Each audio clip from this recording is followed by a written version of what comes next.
마태복음 16장 16절로 20절 말씀입니다. 마태복음 16장 16절로 20절.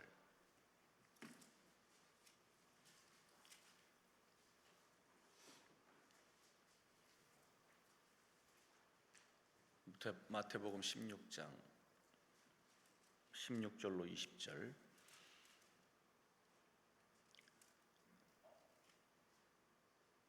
다 함께 합독합니다. 시몬 베드로가 대답하여 이르되 주는 그리스도시요 살아계신 하나님의 아들이시니이다. 예수께서 대답하여 이르시되 바요나 시몬아 네가 복이 있도다. 이를 네게 알게 한 이는 혈육이 아니요 하늘에 계신 내 아버지시니라. 또 내가 네게 이르노니 너는 베드로라. 내가 이 반석 위에 내 교회를 세우리니 음부의 권세가 이기지 못하리라.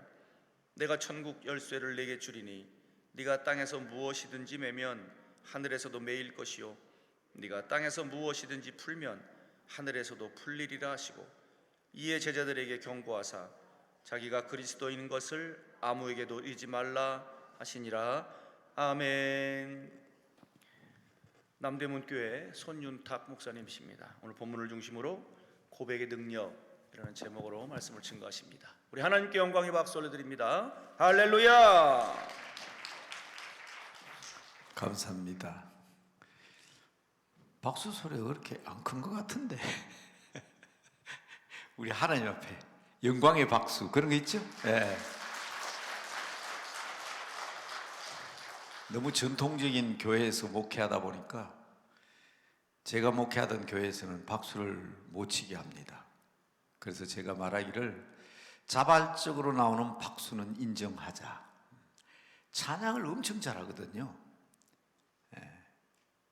제가 목회하던 교회에 찬양들을 지휘하신 분이 누군가 하니 여러분들이 너무너무 잘 알고 있는 덤뿍 덤뿍 덤뿍새 오빠 생각 새 나라의 어린이는 그 작곡하신 분이에요. 가곡 가운데는 청라 언덕과 같은 내 마음에 백합 같은 동무 생각이죠. 우리 박태준 박사께서 오랫동안 찬양을 지휘하셨습니다. 그러니까 음악을 찬양이 얼마나 좋은지 몰라요. 제가 목회하는 동안에는 우리 한국 장로회가를 만드셨고 또 겨울 성경학교 노래를 만드셨고 어린이들을 위해서도 많은 복음송을 만드셨던 김명엽 교수님이 저희 교회 찬양대를 지휘했습니다. 제가 깜짝 놀랐어요. 처음에 부임했는데 와 진짜 천사들이 저렇게 아름다운 소리를 낼까. 그래서 내가 너무 감동을 받아가지고 여러분 다 같이 우리 박수로 감사합시다. 이렇게 박수를 쳤어요. 마치고 난 뒤에 우리 장로님이 정중하게 제게 오셔서 목사님 하나님께만 감사하고 찬양해야 되는데 찬양 잘한다고 박수 치면 됩니까? 박수를 유도하는 건 옳지 않지 않습니까? 그래서 그 교회는 아멘도 잘 안 해요. 그래서 대개 목사님들이 와서 좀 힘들어해요. 여러분 아멘 하면 설교하면 굉장히 힘이 나거든요. 아멘 많이 하시기 바랍니다. 그래서 제가 뭘 했는가 하면 제가 유도하지는 않겠습니다. 왜냐하면 대한민국 6만 교회 가운데 59,999개 교회가 박수치고 찬양하고 춤추고 그래도 한 교회 정도는 전통을 지켜야 되니까 내가 그 한 교회를 위해서 제가 참겠습니다.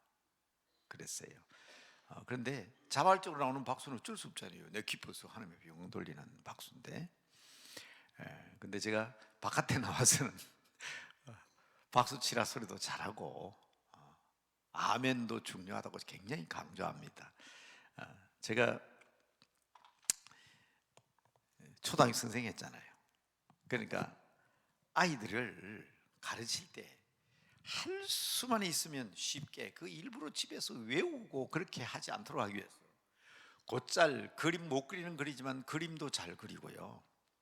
또 설교하면서 가능하면 3가지 이상을 이야기하지 않습니다. 기억하기 힘들어요. 바쁜 세상에 우리 젊은이들이 쓰는 유명한 말이 있어요. 복세편살, 그런 말이 있어요. 복잡한 세상 편하게 살자. 좋은 말은 아니지만 지금 우리 청년들이 쓰는 말 가운데는 그런 말이 있다는 거 알아놓은 거 중요합니다. 복잡한 세상 편하게 살자. 물론 우리는 십자가의 길을 가는 사람들이기 때문에 큰 길과 좁은 길이 있으면 우리는 좁은 길을 선택하라 그러잖아요. 어려운 길로 가자 그러잖아요. 저도 제 평생 제 책상 뒤에 붙여놓은 것이 불편하게 살자 하는 겁니다. 그렇지만 복잡한 세상 편하게 살자, 그걸 복세편살 그렇게 얘기한대요.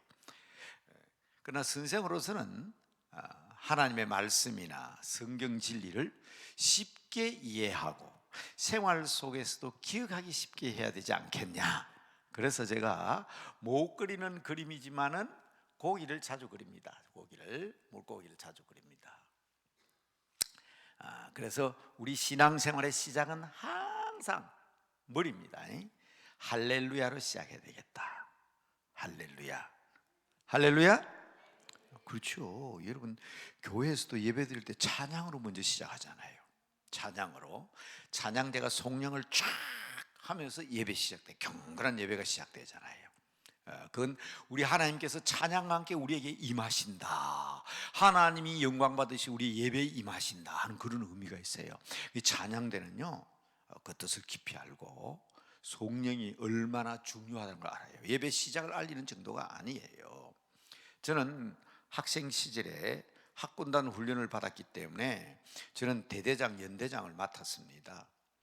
병영 훈련 들어가면요, 입소식 할 때 그래요. 사회하는 사람이 이 사단장님께서 입장하십니다 하고 방송이 나오면 제가 바로 돌아서서 대대 차렷 쫙 하면요, 저기 장군이 나온다고. 나오는데 절대로 그냥 나오지 않습니다. 반드시 음악이 나옵니다. 따라라라라라 이렇게 음악이 나오면요, 쫙 이렇게 장군이 나올 때도 음악이 나와요. 옛날 임금님이 행차하실 때도 취타대 북과 또 음악을 울리면서 상감마마 행차가 이루어진다고. 여러분 국경일날 광복절 행사, 3.1절 행사하는 거 방송 한번 보세요. 대통령께서 입장하십니다 하면 반드시 여고, 지금은 뭐 학생들 동원 안 한다고 들었습니다만은 옛날에 여고생들이 그 합창단이 대통령 창가를 부르면서 대통령 입장을 해요. 만군의 여호와 하나님께서 우리에게 임재하시고 우리가 하나님 앞에 예배드리고 기도할 때 찬양으로 하나님을 찬양하는 이 할렐루야가 굉장히 중요합니다. 할렐루야 하셔야 됩니다. 할렐루야. 찬양으로 시작하는 여러분의 삶이 되시길 바랍니다. 항상 하나님을 찬양하는 삶으로 시작해야 합니다. 할렐루야. 그리고 항상 마지막은 꼴이잖아요. 꼴이. 마지막은 아멘입니다. 아멘. 우리 기도를 할 때도 그렇고 마침이 있어야 되잖아요. 요한계시록에도 아멘 주 예수여 오시옵소서. 예수님 이름으로 기도합니다 하면 다 아멘.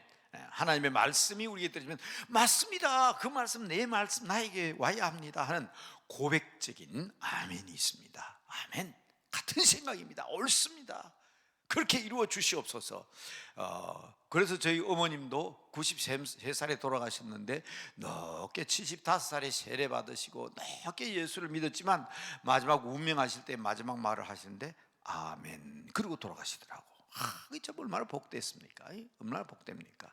여러분 신앙생활이 정말 하나님의 말씀대로 아멘의 신앙이 되시기를 주님의 이름으로 축복합니다. 그런데 우리가 꼭 누려야 될 게 있어요. 누려야 될 게 있습니다. 그게 뭔가 하면 샬롬입니다. 샬롬. 이 하나님 나라거든요. 오늘 오전에도 예수님은 킹 오브 샬롬이라고 그랬잖아요. 평강의 왕입니다. 우리가 누려야 될 것은 샬롬입니다. 샬롬의 복이 넘치시기를 주의 이름으로 축복합니다. 폭풍이 일고 비바람이 몰아쳐도 찬송가 431장에 나오는 것처럼 내가 주 안에 있으면 아무리 폭풍이 일어나고 지옥 불길이 치솟아도 나는 하나님 앞에 평강을 누린다. 이게 하나님 나라 백성들의 복인 줄로 믿으시기 바랍니다. 그래서 로마서에서는 사랑과 희락과 화평, 하나님 나라는 먹고 마셔서 하나님 나라가 아니고 하나님 나라는 사랑과 평강과 희락이다, 기쁨이다. 그 평강 말입니다. 그 평강을 누리시는 여러분 되시기 바랍니다. 큰 평강이 여러분들에게 임하시길 바랍니다. 성탄절 예수 그리스도의 오심은 평강의 왕으로 오셨잖아요. 평강의 왕으로. 아무리 딱딱한 마룻바닥에 앉아 있어도 마음이 편안하고 평강을 이루면 잠도 잘 와요. 푹신한 의자에 앉아 있고 푹신한 침대에 누워 있어도요, 이 평강이 없으면 잠이 안 와요. 아무리 비싼 약을 먹어도 평강이 없으면 병이 안 나요. 아무리 비싼 돈 주고 침대를 사도 잠이 안 오는데 뭐. 그래서 우리가 진짜 누려야 되는 것은 샬롬인 줄로 믿으시기 바랍니다. 그래서 이게 아주 옛날 우리 믿음의 선배들이 말입니다, 나는 예수 믿는 사람이다 하는 표시로 물고기를 그렸잖아요. 그래서 항상 이걸 생각하셔야 돼요. 할렐루야, 할렐루야. 아멘의 복이 넘치시기를 바랍니다. 그래서 여러분 진짜 누려야 되는 것은 생선 머리도 맛있고 생선 꼬리도 맛있지만은 그래도 생선은 몸통이죠. 생선은 몸통이죠. 그래서 이 생선의 몸통 같은 평강을 누리시기를 바랍니다. 오늘 오후에 제가 말씀드리고자 하는 것은 또 하나님께서 우리에게 말씀해 주실 줄 믿습니다만은 제목이 고백의 능력입니다. 고백. 제가 이 초등학교 선생할 때는 말입니다, 이거 칠판에 판서하는 거, 이거 수업 계획 잡을 때 오늘은 칠판에 내가 어떤 글을 써야 되겠다. 그래서 아이들이 다 노트 필기하면 그 내용이 뭔지 알도록 그렇게 해야 되는데, 이 초등학교 선생을 그렇게 오래 했으면서도 그만 20년 동안 대학생들을 가르치다 보니까 그만 이 판서하는 습관을 그냥 잃어버렸어요. 그래서 이 칠판에 쓰는 이유는 보는 사람들이 탁 보고 한눈에 알 수 있도록 해줘야 되는데, 항상 제가 이렇게 보면 전부 다 나중에 끝나보면 전부 다 낙서예요. 낙서. 근데 여러분들은 여러분 머릿속에, 여러분 마음속에 잘 담으시길 바랍니다. 자, 이 고백의 능력이, 이 고백이 굉장히 중요합니다. 고백이 말입니다. 고백의 뜻을 알아야 돼요. 고백은 말입니다. 표현이에요. 표현. 좀 잘 나온다 싶어서 고백은 표현입니다. 우리 말 그대로 말이에요. 말. 고백은 말이에요. 그런데 단순한 말이 아닙니다. 첫째는 세 가지 조건이 있어요. 첫째는 마음속에 있는 거라야 돼요. 마음속에 있는 것을 드러내는 표현이 돼야 돼요. 그래서 첫째는 마음속에, 자, 이 초등학교 선생 가르치는 그 기분으로 단어 뜻을 설명합니다. 자, 마음속에 있는 생각을 그냥 표현하는 것을 고백이라고 하지 않습니다. 있는 그대로, 사실대로, 이것만 해도 되는데, 고백이란 사전을 찾아보십시오. 하나 더 나옵니다. 솔직하게. 여러분들 보기에는 이 예사로 보여도 마음속의 생각을 사실대로 솔직하게 표현하는 것이다, 말하는 것이다, 간단한 것 같아도요, 이건 굉장한 겁니다. 왜냐하면 보세요, 남자와 여자가, 처녀와 총각이 만나가지고 결혼할 때 고백을 해야 돼요. 그 고백이 사실대로 솔직한 고백이 될 때 전혀 남남이던 사람이 부부가 되는 거예요. 가정을 이루는 거예요. 그렇기 때문에 우리 믿는 사람들은요, 이 고백이 얼마나 중요한 것을 알아야 됩니다. 이 고백은, 다시 말씀드립니다, 내 마음속에 있는 것을 사실대로, 거짓이 있으면 안 됩니다. 사실대로, 있는 그대로 솔직하게 그렇게 고백해서 그 사랑을 받아들이고 서로 고백하게 되면 놀라운 일을 이룹니다. 그게 부부가 됩니다. 그게 가정이 됩니다. 그게 가문을 이루게 되고 자녀를 생산하게 되고, 이건요 엄청난 겁니다. 그렇기 때문에 이 고백이라는 단어를 예사로 생각하시면 안 돼요. 주는 그리스도시요 살아계신 하나님의 아들입니다 하는 베드로의 고백이 얼마나 중요한 고백이라는 것을 알게 되면, 여러분 이 고백에 대한 생각을 잘 하셔야 돼요. 잘 하셔야 돼요. 그래서 예수님께서 베드로의 고백을 들으시고 엄청난 약속을 하시잖아요. 왜? 마음속에 있는 사실 그대로 솔직하게 얘기했던 것을 예수님께서 받아들이시고, 바요나 시몬아, 이건 네 자신이 아니다, 하늘에 계신 내 아버지께서 너를 그렇게 고백하게 하셨구나. 내 믿음, 그 고백하는 그 믿음의 반석 위에다가, 천주교에서는 베드로 위에다가 교회를 세운다고 그럽니다. 그래서 교황은 베드로의 후계자이기 때문에 아니에요. 베드로의 고백 위에입니다. 그 고백이 반석과 같이 든든하고 든든하기 때문에 우리 주님께서는 그 고백 위에 I will build my church, 내가 나의 교회를 세우겠다고 말씀하신 겁니다. 그 고백은 보통 고백이 아닙니다. 그런데 내가 내 믿음 위에 나의 교회를 세우는데 그게 어느 정도 능력이 있느냐, 오늘 말씀 제목이 고백의 능력입니다. 그 말씀을 들어도 말씀의 제목을 분명히 알아야 안 되겠습니까? 자, 따라합시다. 고백의 능력. 우리의 고백이 능력이 있고, 그 능력 때문에 우리에게는 엄청난, 오늘 여러분 이 말씀은 엄청나게 중요한 겁니다. 엄청나게 중요한 겁니다. 그 믿음 위에 내가 나의 교회를 세우게 될 터인데, 그 세워진 그 교회는 어느 정도 능력이 있느냐, 그러니까 이게 교회의 능력인 것 동시에 고백의 능력이에요. 이 고백을 했기 때문에 교회가 세워진 거 아닙니까? 자, 그 고백의 위에 내가 교회를 세우는데, 이것은 감히 근접도 못하는 엄청난 능력을 가지게 되는데, 그것을 뭐라고 얘기했냐 하면 음부의 권세다, 그렇게 얘기했습니다. 음부의 권세. 제가 이걸 청년들에게 한번 물어본 적이 있거든요. 음부가 무슨 뜻이냐, 참 생각하는 거 보면, 청년들이 뭐라고 대답할게 내가 제가 이런 소리 하겠습니까? 이 젊은이들 생각 가운데 다 그런 건 아니지만 몇몇 젊은이들은 꼭 생각하는 게 그냥 사람의 신체 부위를 가리킨대요. 근데 성경에 그런 의미로 얘기한 거 아닙니다. 그런 의미로 얘기한 거 아닙니다.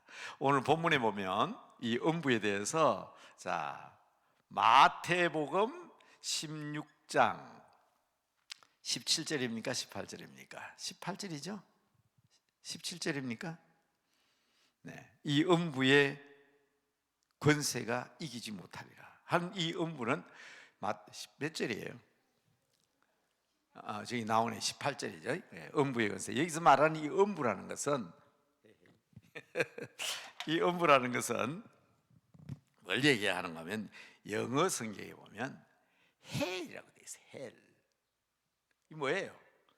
지옥이죠. 지옥의 권세가 이기지 못하리라. 지옥의 권세가 너를 이기지 못한다. 여러분, 우리는 이 고백을 통해서 지옥의 권세가 이기지 못하는 큰 능력을 받았다는 사실을 기억하시기 바랍니다. 그 다음에 마태복음이 아니고 누가복음 10장 15절로 한번 찾아보실래요? 누가복음 10장 15절. 누가복음 10장 15절. 뭐 자막이 탁 떠는, 가버나움아 내가 하늘까지 높아지겠느냐 하고 거기 음부가 나오죠. 이건 하데스라고 되어 있어요. 하데스. 자, 영어 사전을 찾아보면 죽음의 나라입니다. 죽음의 세계. 그러니까 우리가 이 고백을 통해서 죽음까지도, 하데스, 죽음의 세계. 그래서 우리는요, 죽음과 관계없는 그래서 우리는 영생을 가진 거예요. 가버나움아 내가 하늘까지 높아지겠느냐 그러면서 음부까지, 하데스까지, 죽음의 세계까지 낮아지라. 그런데 우리는 아니라는 거거든요. 우리는 음부의 세계가 우리를 근접하지 못하니까 죽음이 우리를 좌지우지하지 못한다. 우리는 죽음의 권세, 죽음의 능력을 이기는 승리하는 권세를 가졌다는 것을 믿으시기 바랍니다. 이게 우리 영생의 능력이에요. 영생, 영원히 사는 영생의 능력입니다. 물론 우리가 성경에서 말하는 죽음은 분리를 얘기합니다. 우리는 자꾸 육체적인 죽음만 얘기하거든요. 육체적인 죽음은 영혼과 육체가 분리되는 것을 우리는 육체적인 죽음이라고 합니다. 영혼과 육체가 분리되는 것을 우리는 죽음이라고, 육체적인 죽음이라고 얘기합니다. 그러나 더 중요한 것은요, 예수 그리스도와 우리가 분리되고 하나님과 우리가 분리되면 하데스에 빠질 수밖에 없어요. 그런데 우리는 이 고백을 통해서 우리는 승리함을 얻게 되는 놀라운 권세를 얻었거든요. 그러니까 또 하나는 뭔가 하면 악한 자가 너희를 만지지도 못하리라. 그게 뭐냐면 요한 1서 5장 18절에, 자, 음부란 말은 안 나지만은 악한 자가 우리를 만지지도 못하는 그런 큰 권능을 가지게 되는 거예요. 그러니까 우리가 성경에서 베드로의 고백을 통해서 예수님께서 말씀하시기를 바요나 시몬아 네가 복이 있다. 내가 너의 믿음의 반석 위에 I will, 중요합니다. I will 하는 말은 교회 없어요. 예수님 당시엔 교회 없었습니다. 교회가 생긴 것은 예수님께서 부활 성천하시고 성령님이 임하심으로 말미암아 교회가 된 겁니다. 그 예수님의 제자들이 모여있고 120문도가 모여있지만 아직 교회가 아니에요. 그래서 예수님께서 약속하시잖아요. 내가 가면 다른 보혜사 곧 성령을 너희에게 보낼 터인데 그가 임하면 너희가 권능을 받고 예루살렘과 온 유대와 사마리아와 땅끝까지 이르는 내 증인이 될 것이다 하는 그 성령님이 사도행전 2장에 임함으로 최초의 교회가 예루살렘에 세워지는 거예요. 마가의 다락방에서 그 첫 교회입니다. 그래서 마가복음, 누가복음, 요한복음에는 교회란 단어가 한 번도 안 나옵니다. 그렇게 중요한 교회가 왜 안 나옵니까? 교회가 없으니까. 그러나 다만 예수님께서 이때 약속을 하신 거예요. 내가 I will이라면 미래형이에요. 나 하겠다는 거예요. I will build, 세우겠다. 내 교회를, 주님의 교회. 한번 따라합시다. 주님의 교회. 확실하셔야 됩니다.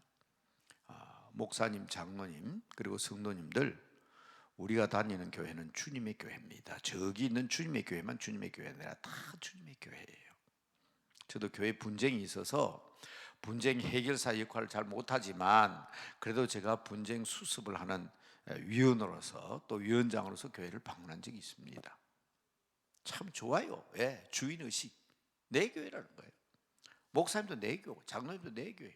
내 교회니까 분쟁이 일어나는 거예요. 내 교회라고 생각하니까. 맞습니다. 주인의식 가지는 건 중요합니다.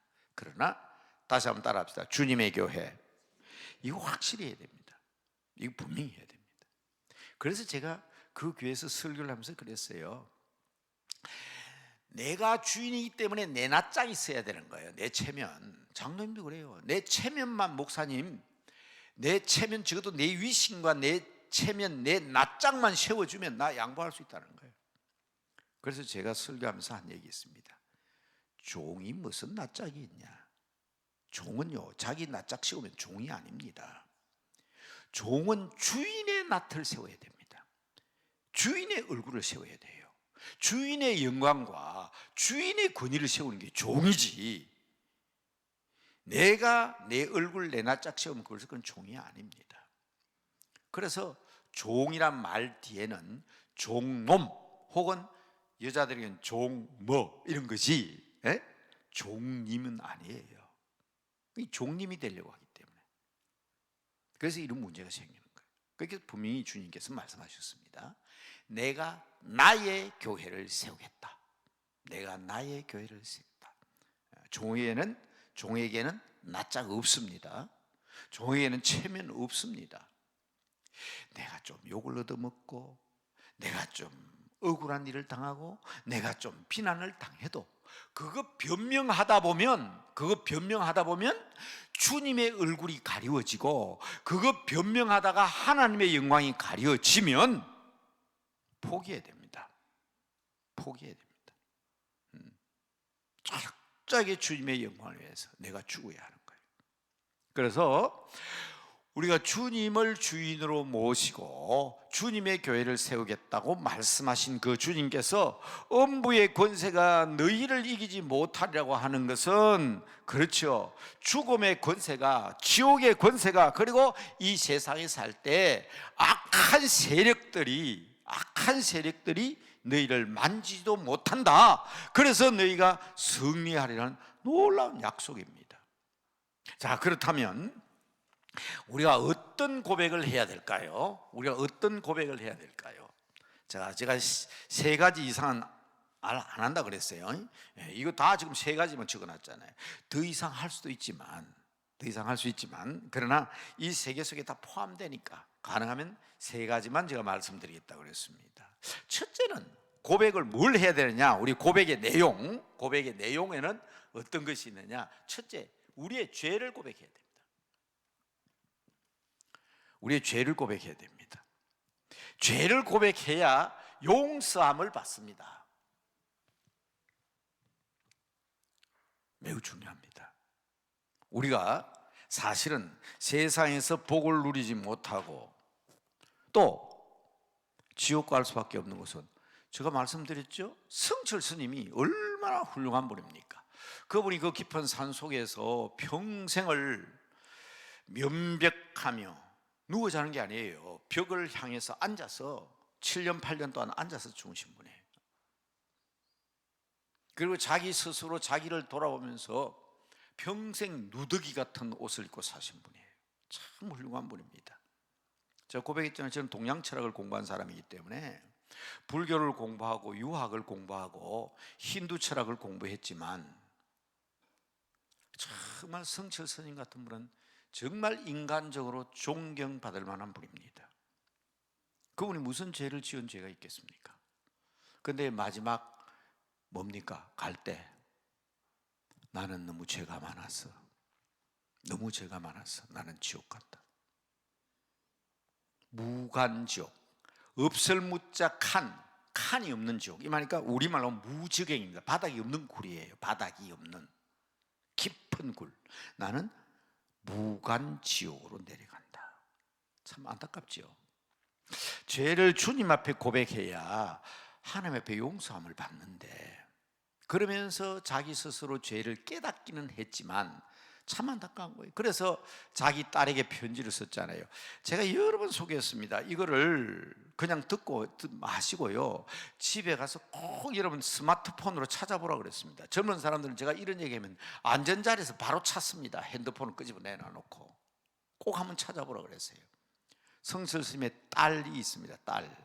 그래서 혹시나 집에 가가지고 아이고 성철 스님의 딸 이름이 뭐라 하더라 그럴까 싶어서 내가 기억하기 쉬우라고 그 이름을 구체적으로 설명한 적이 있습니다. 성철 스님의 딸, 첫째 딸은 죽었어요, 진짜. 그런데 두 번째 딸을 임신했을 때 출가를 했습니다. 가정을 떠났어요. 두 번째 딸을 낳고 나니까 아버지가 와가지고 네 딸 낳았다 하면 안아주기라도 해야 안 되겠냐. 다 필요 없어. 나는 이미 출가한 사람인데 이제 세상과 인연이 끝났어요.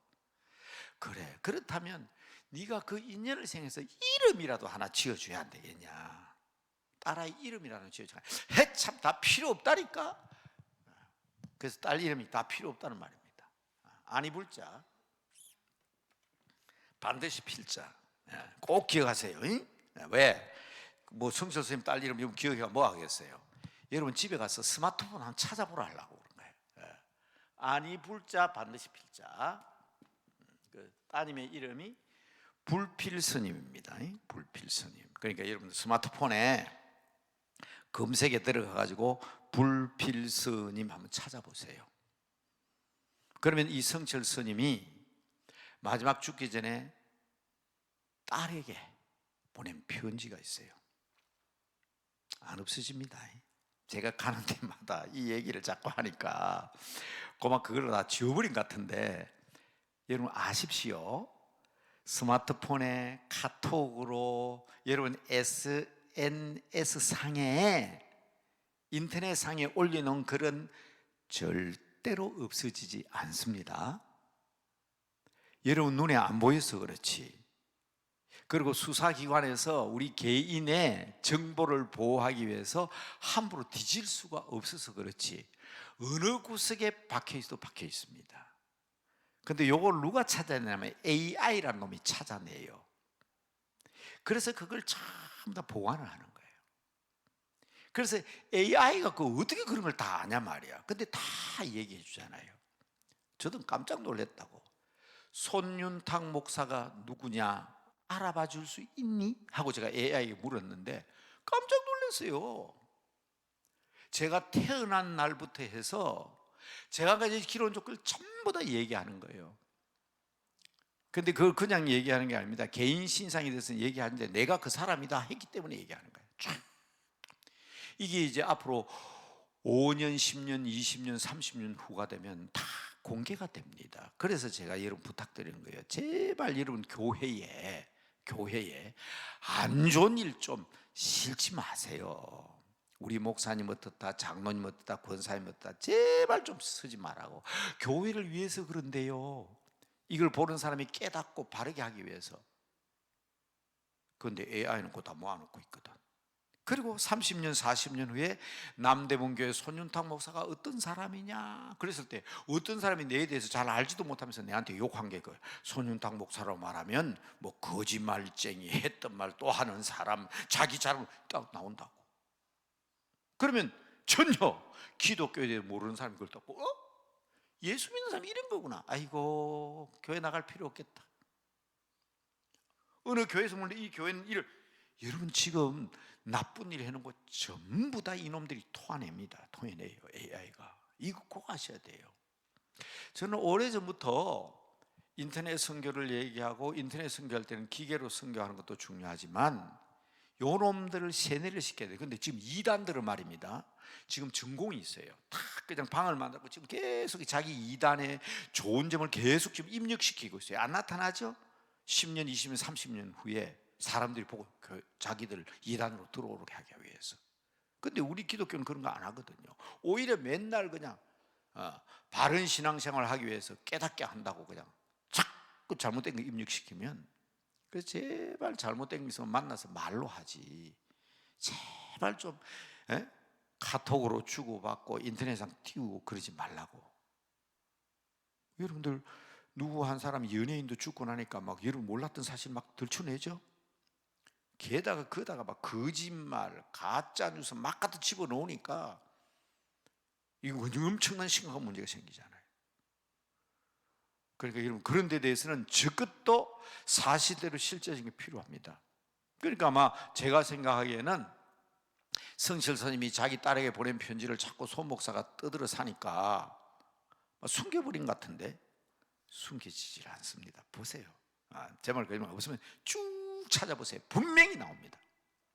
자, 뭐라고 얘기했을까요? 필이야, 내가 잘못했다. 50여 년간 너와 인연을 끊고 살았구나. 자, 그 다음 말 중요합니다.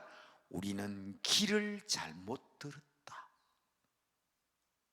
우리의 죄를 대신해 주실 분이 없구나. 그렇게 심각하잖아요. 죄를 용서받으려 하면 죄는 반드시 벌을 받아야 됩니다. 그게 의입니다. 의. 그게 공이라고요.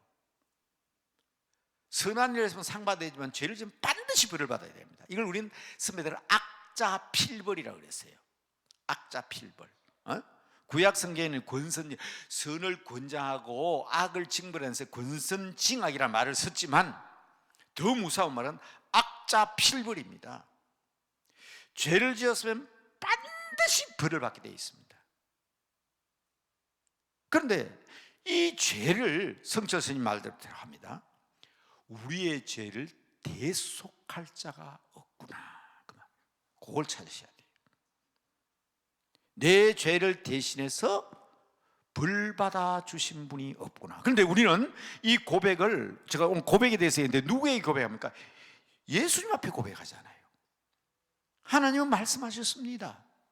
네 죄가 좋은 것 같고 지는 것 같을지라도 하나님 앞에 우리의 죄를 고백하면 양털같이 흰옷이 깨끗하게 된다. 이유는 바로 우리의 죄를 대신해서 예수님께서 감당해 주셨기 때문인 줄로 믿으시기 바랍니다. 그래서 주는 그리스도요, 이 그리스도 메시아, 이렇게 중요한 말입니다. 주는 그리스도시요, 주는 메시아시요, 이 말입니다. 주는 우리의 죄를 대신하여 돌아가신 분이십니다. 그래서 우리의 죄를 고백하면 우리에게는 대속주가 계시기 때문에 우리의 죄를 용서받습니다. 저는 처음 예수 믿을 때에 제가 동양 철학을 공부한다 그러니까 이걸 가르쳐 주기를, 이건 성경에 나오는 말은 아니지만 참 재밌는 말이에요. 늑사자, 네 가지가 아닌 것이 죄다, 그렇게 얘기하더라고요. 아니비자거든요. 네 가지가 아니면 죄다. 그래서 저는 그 청년 시절에 이거 배웠는데, 이게 성경에 나와 있는 것도 나온 건 아니지만 우리 죄에 대해서 심각하게 생각해 봐야 되잖아요. 왜냐하면 저는 손윤탁이지만은 목사의 아들인 페스탈로치가 유명한 교육자가 되었다는 사실을 듣고, 나도 페스탈로치처럼 유명한 손스탈로치가 되겠다고 교육대학을 하고 초등학교 선생이 된 거예요. 이제 거기에서 저는 죄를 어떻게 배웠는가 하면, 교육학에서는 죄란 뭐냐? 무식한 게 죄입니다. 교육학이 그래서 가르칩니다. 알아야 돼요. 그런데 그게 성경에도 나와요. 호세아서에 보면 이 백성이 지식이 없어서 망한다, 무식해서 망한다, 이 말이에요. 그렇기 때문에 우리는 알아야 된다. 누구를? 여호와를 알아야 된다. 무지한 게 죄입니다. 세상이 그렇게 얘기해요. 무지한 게 죄입니다. 자, 또 뭐가 죄냐? 네 가지가 아니라 그랬으니까 네 가지인 게, 불의한 거, 옳지 않는 것이 죄입니다. 근데 여러분, 뭐가 옳고 그럽니까? 인간적인 판단으로 생각하거든요. 보세요. 고속도로에서 차를 몰고 갑니다. 이 도로는 시속 60km 이상 하면 죄입니다. 그런데 그게 없으면 그 죄가 아니잖아요. 어떤 데는 100km 가도 괜찮아요. 110km까지 가도 되는 데가 있어요. 그런데 그거 어기면 죄입니다. 그러니까 이걸 죄래요. 옳지 않다는 거예요. 이 의라는 것이 세상적인 판단 기준으로 하면 안 돼요. 하나님의 기준으로 해야 됩니다. 하나님의 의는 뭔가 하면 깨끗한 상태를 의롭다고 합니다. 자, 제가요, 오늘 제가 설교가 늘 좀 길다 그랬죠. 어떤 분이 탁 나와가지고 저보고, 목사님 지금 시간이 바빠 죽겠는데 무슨 설교를 이렇게 길게 합니까? 그래서 저한테 와가지고 막 뺨이야 때리겠습니까? 저한테 그냥 막 린치를 가했다고 칩시다. 그럼 그 사람은 저한테 죄를 지은 거예요. 저는 설교할 때 항상, 저도 짧게 생각은 하지만 저는 이 시간의 주인은 하나님이기 때문에 하나님의 복음은 마음껏 전해야 된다, 알도록 전해야 되는 게 제 생각입니다. 그 사람 내한테 죄를 지었죠.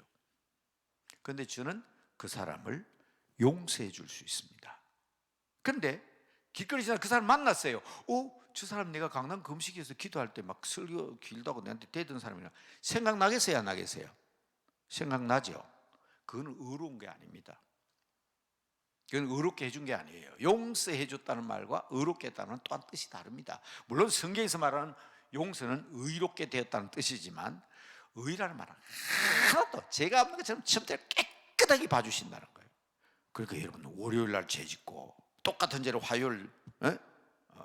월요일 날 저녁에 회개가 용서 안 받고, 화요일 날 또 죄 지었어요. 또 기도하면 또 용서받고. 어떤 그 사람한테 그렇게 질문하는 사람이 있어요. 목사님 월요일 재짓고 용서함을 받았습니다. 화요일 또 재짓고 또 용서함을 받았습니다. 수요일 또 재짓고 또 용서함을 받았습니다. 하나님은 그렇게 월, 화, 수, 목, 금, 토를 계속 죄를 지도 용서해 주십니까? 제가 뭐라고 대답했겠어요? 용서해 주신다고 했어요. 저는. 왜? 하나님은 다른 건 다 아시는데 그거는 기억도 하시지 않겠다고 하셨으니까. 그런데 여러분, 진짜 용서함을 받은 사람은 그렇게 못하죠. 못하는데 그 사람은 어거지로 저한테 질문한 거죠. 어거지로. 그러니까 깨끗하게 봐주시는 겁니다. 그게 불의한 거, 무식한 거 죄입니다. 불의한 거 죄입니다. 불의한 거. 그런데 우리 어른들은 선하지 않는 게 죄, 불선이 죄라고 그랬어요. 그런데 참 재밌는 것은 불법이 죄죠. 불법. 불의와 불선은 같은 말이에요. 불법이 죄죠. 그런데 우리 교회에서는 뭐예요? 불신이 죄입니다. 불신. 믿지 않는 게 죄입니다. 왜냐하면 주님께서 우리를 위해 십자가에서 못 박혀 돌아가셨는데 용서함을 받은 사람이 그 주님이 용서해 주는 사실을 믿지 못하니까, 자, 우리 청년들에게 재밌는 표현 많이 씁니다. 청년들은 목사님 그거는 괘씸죄에 해당되네요. 왜? 주님께서 날 위해 죽어주셨는데 그걸 안 믿으니까 괘씸죄라서 죄라는 거예요. 네. 그래, 여튼 중요한 것은 옛날에 이 성경에 나오는 건 아니라고 제가 분명히 말씀드렸습니다. 그 저는 청년 시절에 불선불의하고 불법을 행하고 무지하고 불신하는 게 죄라고 저는 그렇게 배웠습니다만은, 그러나 아무리 무서운 죄라도 주님 앞에 고백하면 용서해 주신다. 그래서 첫째, 우리는 하나님 앞에 고백해야 될 게 우리 죄를 고백해야 됩니다. 죄를 고백해야 됩니다. 두 번째로는 뭘 고백해야 되냐? 우리 주님 앞에 믿음을 고백해야 됩니다. 주님 안을 믿겠습니다. 주님이 날 위하여 뭘 믿냐? 내 죄를 대신하여 돌아가신 것을 믿습니다. 제가 부산에 새구포교회라는 교회를 개척해서 담임 목회를 하고 있을 때 이제 교인 수가 점점 늘어가고, 그래서 교회를 옮겼습니다. 지하실로. 그래서 교인 수가 제법 많아졌어요. 그런데 어떤 날 어떤 청년이 흘레벌레 들어오면서 제게 목사님 상담하러 왔습니다. 저는 예수 믿습니다. 그래요. 믿어요. 그런데 말입니다, 저는 예수를 믿기는 믿는데 죄 때문에 견딜 수가 없어요. 그래서 내가 뭘 믿냐 그랬어요. 예수님이 날 위해서 돌아가시는 걸 믿는다는 거예요. 그럼 너 죄 지었다면서? 예, 죄 지었습니다. 죄 용서 빌었냐? 빌었다고. 그런데 뭘 못 믿겠다는 거냐? 나는 죽는 그날까지 나는 예수님을 믿겠습니다. 믿음 고백했다는 거예요. 그런데 뭐예요? 죄 때문에 견딜 수가 없다는 거예요. 그럼 뭘 믿었냐 말이에요. 이틀 사흘 동안 장례식집에 가가지고 밤새도록 통곡하면서 울고 난 뒤에 누가 죽었는지 모르겠다는 사람과 똑같다 그랬어요. 제가 사람 보고. 아니, 조상집에 가 울기는 울면서 막 억울하게 해놔놓고는 누가 죽은지 모르겠는데 그거와 똑같다 그랬어요. 우리가 이 믿음으로 말미암아 우리가 의로 인정받고 용서함을 받고 우리가 구원함을 받잖아요. 천국 백성이 되잖아요. 요한복음 5장 24절이죠. 내가 진실로 진실로 너에게 이르노니 내 말을 듣고 나 보내신 예수를 믿는 사람은, 자, 화면에 나오니까 제가 잘못 읽는 거 확인하세요. 영생을 얻겠고 아니잖아요. 영생을 얻어버렸어요. 영생을 얻어버렸어요. 우리는 주님 앞에 우리의 죄를 고백하고 용서함을 받았으면 그 믿음의 고백을 통해서 이미 우리는 영생을 얻어버렸다는 사실을 믿으시기 바랍니다. 우린 천국 백성이에요. 우리 부모들도 자식들을 말 안 듣는다고 호적에 팥버리겠다, 니 내 새끼 아니다, 그럴 수 있지만 내 자식이 아닌 게 아닐 수 없는 것처럼 하나님은 우리를 한번 하나님의 자녀로 삼으시면 영원히 하나님의 자녀임을 믿으시기 바랍니다. 우리는 하나님의 자녀이기 때문에 천국 가는 거예요. 우리 영생을 얻어버린 거예요. 여러분, 부산 가기 위해서 서울에서 부산 가는 열차를 탔습니다. 중간에 신앙을 포기하거나 내리지 않는 한 가만히 타고 있어도 부산까지 가는 거예요. 그것처럼 우리는 이미 천국 열차를 올라탔고 우리는 이미 구원함을 받았고 영생을 얻어버렸습니다. 심판이 없습니다. 어린아이들 찬송가 나에게는 심판이 없네, 어린이들이 찬송 부르는 찬송가 가사 정도가 아니라 이미 내가 받아야 될 심판을 우리가 예수님을 주로 고백하고 믿음을 고백함으로 말미암아 우리는 이미 심판이 끝났습니다. 그래서 제가 얘기했지요. 서울육 노숙자들에게 전도할 때에 꼭 그냥 손 목사가 설교하는 날은 밥 주는 날입니다. 그죠? 우리 교회 교인들이 밥 푸는 날입니다. 그럼 제가 설교를 하면 막 목사님 그만하세요. 배고픕니다. 밥 주세요. 안 그래도 설교 긴 사람 보고 중간에 그러면 설교 김 다 세잖아요. 이 사람들은 밥만 주는 게 아니라 어떻게든지 믿게 만들어야 되겠는데 어떻게 하고 고민하다가 만든 말이 있다 그랬죠. 간단하게 끝나요. 네. 자, 여러 번 참석한 사람은 제 말을 여러 번 들었겠지만 그래도 같이 한번 따라합시다. 그리고 지금 영상으로 참여한 사람들도 있거든요. 이건 굉장히 중요한 겁니다. 한번 따라합시다. 죄는 내가 지었으나, 확실합시다. 죄는 내가 지었으나 벌은 예수님이 받으셨어요.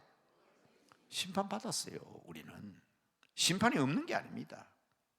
악자 필벌이에요. 그 벌을 예수님이 받으신 거예요. 그걸 성철 스님이 알고 아하, 길 잘못 들었구나. 그때라도 예수님을 주로 고백했으면 얼마나 좋겠습니까? 제가 우리 동국대학교 총장 지내신 어른 신국주 박사가 천국 가기 전에 제게 한 말이 있다 그랬죠. 아이고, 내가 평생 동국대학교에서 교수하고 총장까지 하고 그랬는데 내가 어떻게 교회 다니는 걸 내 그 은혜에 배신하는 것 같아서. 그분 키가 크거든요. 교회 오면 내가 숨어가지고. 그러다 나중에 이 설교를 듣고 당당해졌어요. 바로 앉아서 예배 드리십니다. 바라하면 바라, 욕하려면 나 천국한다. 그래서 마지막 돌아가시는 저 중앙대병원, 흑석동에 있는 중앙대병원에서 돌아가시 마지막 3일 전에 제가 그랬어요. 목사님, 난 천국 갑니다. 나는 확실하게 자기가 제일 존경하는 사람은 성철 스님인데 이거 가르쳐 주신 분이에요. 저한테 불필 스님 이거 가르쳐 주신 분이에요. 근데 나는 그 가장 존경하는 그 어른은 지옥에 갔지만 나는 목사님 앞에서도 고백했고 하나님 앞에도 고백했습니다. 나는 천국 갑니다. 걱정하지 마세요. 그게 뭡니까? 이미 나는 영생 얻었다. 심판에 이르지 아니한다.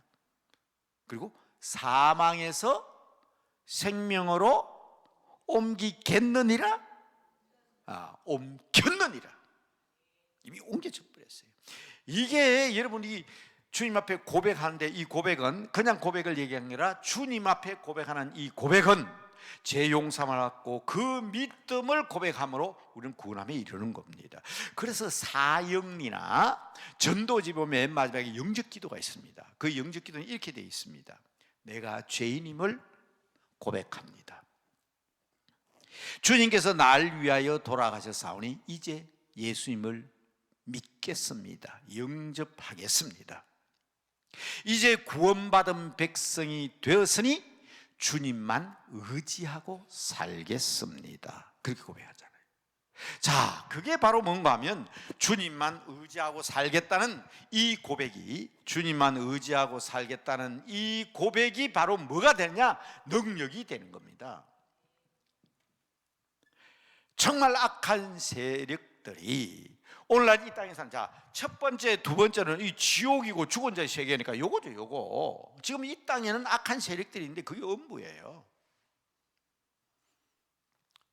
잠깐 동안 공중권세 잡은 자들이 세상에서 우리를 유혹하고 우리를 쓰러지게 하는데 그것을 이길 수 있는 그 능력을 주님만 의지하겠습니다. 이 의직하니까 뜻이 또 달라질 수 있어요. 의탁하겠습니다 하는 이 고백이 우리를 능력 있는 그리스도인으로 만드는 줄로 믿으시기 바랍니다.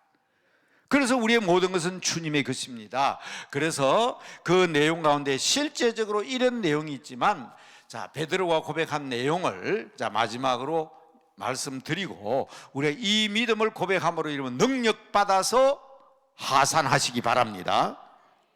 그냥 내려가시면 안 돼요. 능력 받고 은혜 받고 내려가셔야 됩니다. 안 되면 옛날에 우리 어른들이 쓰는 말로 소나무 뿌리를 잘 잡고 나무를 무너뜨리더라도 어떻게든지 오셨으니까 능력 받고 가셔야 됩니다. 예. 제가 정말 사랑하는 친구, 유명한 부흥사가 있는데 그 최용호라는 목사님이 제게 그 얘기를 했어요. 제게 아니라 그 집회하는데 제가 참석했는데 그 얘기를 하시더라고요. 그래서 저도 여러분 앞에 여러 번 소개를 했습니다. 저 수원에서 목회하신 분입니다. 이제 은퇴하셨고 지금은 저 공주에 있는 기독교 원로원에 가셔서 지금 새벽기도 늘 인도하시고 목회하십니다. 은퇴하셨는데 이제 어른들하고 같이 하시는데 그분이 한 얘기가 여러분 뭐 몇 번 들은 사람도 있겠지만 옛날에 여인네들이 아기를 낳기 위해서 방에 들어갈 때 신발을 한번 더 본대요. 내가 저 신발을 다시 신을까 못 신을까. 아기 낳다가 죽는 사람도 있잖아요. 그만큼 힘들고 어렵답니다. 그런데 그렇게 힘들고 어렵기 때문에 아기를 낳다가 그 산통으로 고생, 아이고 너무 힘들고 어렵다, 그만하자. 됩니까 안 됩니까? 돼요 안 돼요? 아기 낳다가 중단하면 됩니까 안 됩니까? 애도 죽고 엄마도 죽는 거예요. 아무리 힘들고 어려워도 아기를 출산하는 엄마는 아기가 응애하고 바깥에 터뜨리고 나올 때까지 힘들다고 해서 포기하면 안 됩니다. 끝까지 나야 됩니다. 여러분 은혜 받기 위해서 기도하기 위해서 이 산에 올라오셨습니다. 응답받고 돌아가시기 바랍니다. 중도 포기하지 마시기 바랍니다. 끝까지 하셔야 돼요. 끝까지. 에?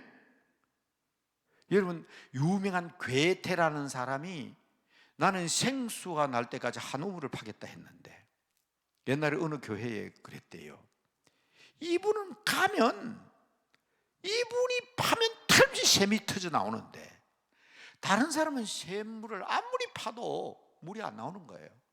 그러니까 저분한테는 샘물 파는 방법을 좀 배워야 되겠는데 안 가르쳐줘요. 그걸 비밀이라 하고. 그래서 돌아가시기 전에 우리한테 전수하고 가르쳐가 있어요. 근데 그게 어렵지 않는데 사실은.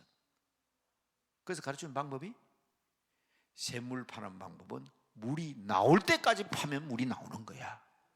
그게 정답이었대요. 이삭은 가는마다 샘물을 파면 샘이 터져 나왔습니다. 정말 중요합니다. 여러분 우리가 기도할 때 응답 받을 때까지 이 자리에서 기도하시기 바랍니다. 꼭 응답 받고 내려가세요. 응답 받고 말씀으로 능력으로. 그래서 모세가 하산할 때 미디안 광야에서 애굽으로 내려가면 죽는다고. 그래서 그런 80살이 될 때까지 이제 끝났다.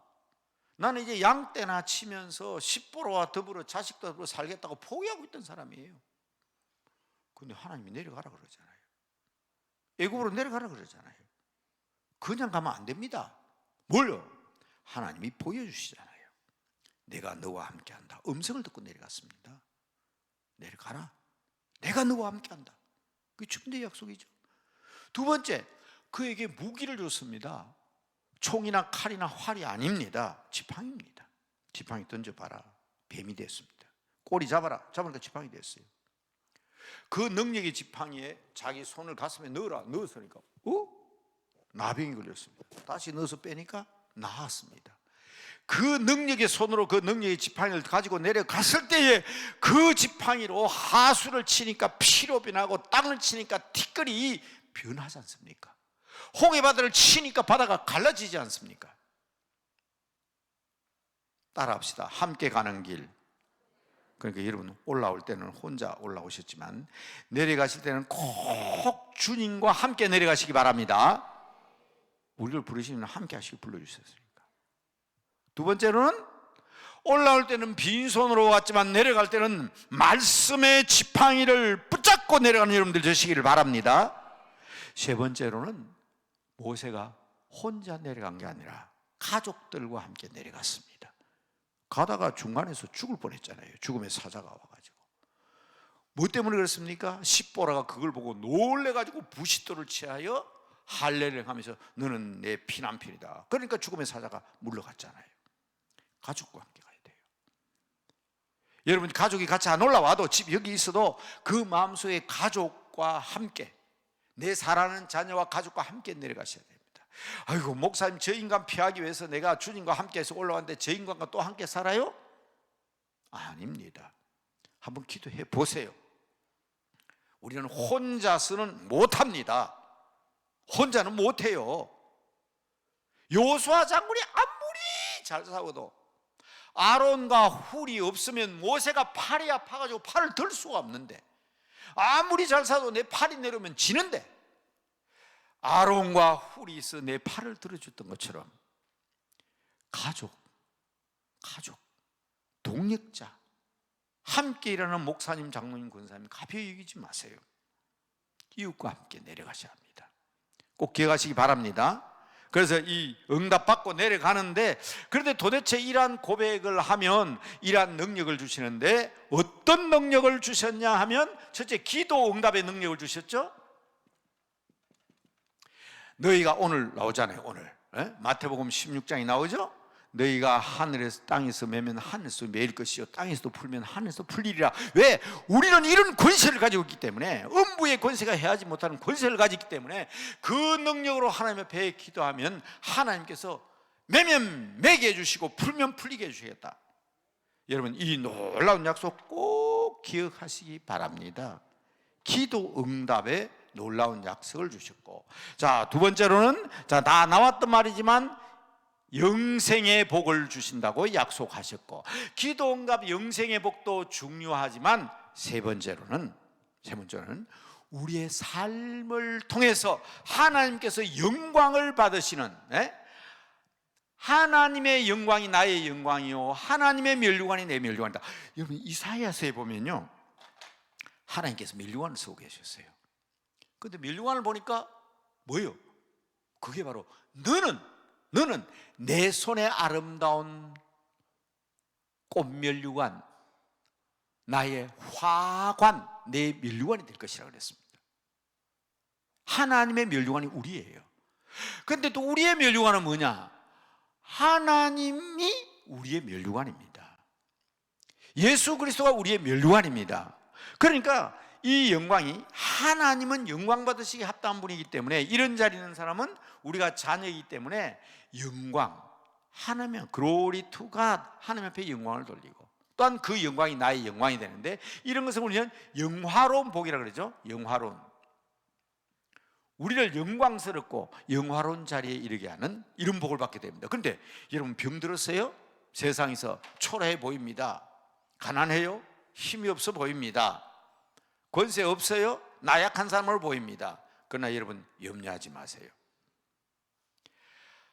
하나님께서 우리에게 복을 주시고 우리가 영화로운 존재가 되어야 하나님 앞에 영광을 받으시지 않습니까? 그렇기 때문에 여러분, 기도할 때 하나님, 이 병 낫게 하여 주시옵소서. 이것은 내 자신을 위한 것이 아니라 하나님의 영광을 위한 것입니다. 아버지 하나님, 내가 가난하고 힘들고 어려우면 세상 사람들이 하나님을 욕할까 두렵사오니 주의 영광을 위해서 나의 물질적인 복과 세상의 복도 허락하여 주시옵소서. 이게 언약이고 약속인 줄로 믿으시기 바랍니다. 이것이 여러분, 기도 응답의 복이요 영생의 복이요 영화로운 복까지 하나님께서 약속하시니 이 복을 받으시기 바랍니다. 왜? 주는 우리의 고백이거든요. 나의 주인, 이 말이거든요. 주는 그리스도시요 하는 이 그리스도란 말은 다른 말로 메시아라는 말입니다. 메시아. 그러니까 베드로 말은 주는 그리스도시요 하면 주는 메시아이십니다. 더 쉽게 말할까요? 주는 기름 부음을 받으신 분입니다. 그 말입니다.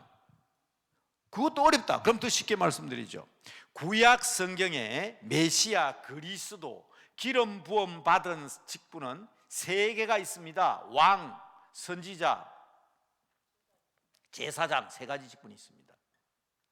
그런데 그리스도란 말은 이 세 개의 직분, 왕은 왕입니다.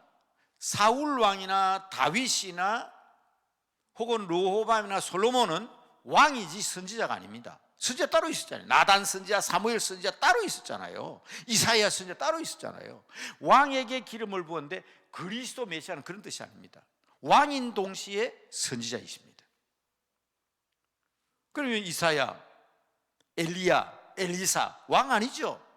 왕 아닙니다. 왕 아닙니다. 분명히 있어야 됩니다. 선지자입니다. 자, 제사장 아론과 그 후손들 레위 지파에서 제사장들이 나왔습니다. 자, 그런데 이 직분은 다 다른 직분인데 주는 그리스도여 하는 것은 우리 주님은 왕이시요 선지자이시며 제사장입니다 하는 이 고백입니다. 이 고백 속에는 이게 다 포함되어 있어요. 아까 그 뭡니까? 고백의 내용이 포함되어 있습니다. 왜냐하면 아주 중요한 고백이 다 담겨져 있는데, 왕이란 말은 나는 무질서하고 아둔한 자입니다 하는 고백이고요, 선지자는 말은 나는 무식한 사람입니다, 무지한 자입니다, 이런 고백이고요, 제사장은 나는 죄인입니다, 이 고백이에요. 이것 없으면 이게 필요가 없어요. 여러분, 대통령이 왜 필요합니까? 왜? 우리나라 대통령이 왜 있어야 돼요? 왜 나라의 왕이 있어야 되고 왜 정치하는 사람이 있어야 됩니까? 없으면 무질서하기 때문에 그런 겁니다. 아둔한 사람들이 제멋대로 살면 큰일 납니다. 그래서 대통령은, 왕은 질서를 위해서 존재하는 사람입니다. 국법 질서를 바로 잡아야 하는 겁니다. 옛날에는 범죄하는 사람만 잡아주고 나라만 지키면 되지만 지금 그렇지 않습니다. 지금은 대통령이나 왕이 된 사람은 정치 질서만 바로 잡아야 되는 게 아니고 경제 질서도 바로 잡아줘야 되고요, 교육 질서도 바로 잡아줘야 되고요, 사회 질서도 바로 잡아줘야 되고요, 복지 질서까지. 내가 늙었는데 그거 누가 감당합니까? 옛날에는 가난한 거는 나라님도 못한다 그러는데 지금은 가난하면 막 정치하면 뭐하냐 그러잖아요. 경제 질서까지. 모든 지도항선 질서를 위해서 그렇습니다. 그러니까 예수님은 나의 왕입니다 하면, 주님 나는 무질서한 사람입니다, 아둔한 사람입니다, 나는 혼돈 가운데 사는 사람입니다, 나를 다스려 주시옵소서 하는 뜻이 주는 그리스도시요 하는 고백 속에 담겨 있는 거예요. 선지자는 뭡니까? 선지, 선생, 먼저 알게 아는 분입니다. 선지자가 아니면 하나님의 뜻을 알 수가 없어요. 그래서 나는 무식하고 무지하다. 여러분 뭘 압니까? 내일 일은 난 몰라요. 그렇죠? 우리는 내일 일을 모릅니다. 1시간 후에 모릅니다. 그렇기 때문에 예수님께서는 다 아시잖아요. 그 뜻입니다. 예수님 나의 선생님입니다, 나의 선지자입니다. 나를 가르쳐 주시고 이 무식하고 이 무지하고 이 아둔한 나를 다스려 주시고 나에게 가르쳐 주시옵소서, 그 말입니다. 제사장은 뭐 하는 사람입니까? 백성들의 죄를 위하여 제사 드리고 제물을 드리는 사람입니다. 짐승의 피를 흘리고. 그러니까 주는 그리스도 하는 속에는 예수님은 나의 제사장이십니다. 그래서 히브리서에서 얘기하잖아요. 그분은 제사장인 동시에 자기 몸을 제물로, 우리의 죄를 대속하기 위해서 제물로 드리신 분이지 않습니까? 단번에 자기 몸을 제물로 드리셨어요. 그러니까 나는 죄인입니다. 이 죽을 죄인, 살 수 없는 죄인, 정말 음부의 권세에 잡아먹혀서 하데스로 내려가고 헬로 빠지고 악한 자들의 괴계에 녹아 떨어질 사람이지만, 바로 제사장이신 우리 주님께서 우리의 죄를 대신하시고 우리의 그리스도가 되시고 우리의 왕이 되시고 우리의 선지자가 되시니 오직 주님만을 의지하고 의탁하겠습니다. 주님께서 우리에게 능력 주셔서 세상에서 승리하는 삶을 살게 하여 주시옵소서. 어떻습니까? 성탄절을 한 주일 앞둔 오늘, 여러분 제가 여러 가지로 그냥 낙서처럼 썼지만은 이 내용들은 잘 한번 음미해 보시고 기도하심으로 여러분 꼭 순산하시고 내려가셔야 합니다. 응답받고 내려가셔야 합니다. 말씀의 지팡이를 들고 내려가시기 바랍니다. 우리 주님과 함께 내려가시기 바랍니다. 그래서 이번 성탄절을 통해서 온전히 이 땅에 오신 예수님을 만나심으로 말미암아 성령님과 더불어 승리하는 주님의 사람이 되시기를 주님의 이름으로 축복합니다. 주님의 이름으로 축복합니다. 주님의 이름으로 축복합니다. 정말 이 놀라운 능력, 우리 주 예수 그리스도, 나의 주 예수 그리스도, 이분은 다른 분이 아니라 나의 주, 그래서 사도 바울은 예수님의 풀네임을 얘기할 때 나의 주, 우리 주 예수 그리스도, 그리스도란 예수님의 직분입니다. 직분. 이런 직분을 가지고 계신 분이에요.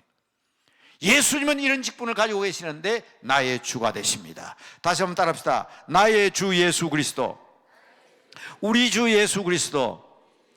맞습니다. 주님의 이름으로 기도하셔도 되고 예수님의 이름으로 기도하셔도 됩니다. 그리스도의 이름으로 기도하셔도 됩니다. 그러나 저는 항상 그렇게 새벽에 기도를 합니다. 마지막은 항상 우리 주, 나의 주 예수 그리스도, 그 이름으로 승리하시고 그 이름으로 능력 받으시고 그 이름으로 응답 받으시고 내려가는 여러분들 되시기를 다시 한번 주의 이름으로 축복합니다. 다 같이 두 손 드시고 고백하십시다. 고백이 중요합니다. 내 마음속에 있는 생각을 사실 그대로 솔직하게 말씀하시면 인간 간의 관계도 가정을 이루는 결혼이 될 수 있고 인간 간의 고백도 그렇게 중요한데 하나님 앞에 있는 그대로 주 예수 그리스도를 고백하게 되므로 음부의 권세가 이기지 못하고 우리의 이 고백을 통해서 하나님 주신 능력으로 충만하시기를 주님의 이름으로 축복합니다. 축복합니다. 축복합니다. 다 같이 주여 부르짖겠습니다. 주여!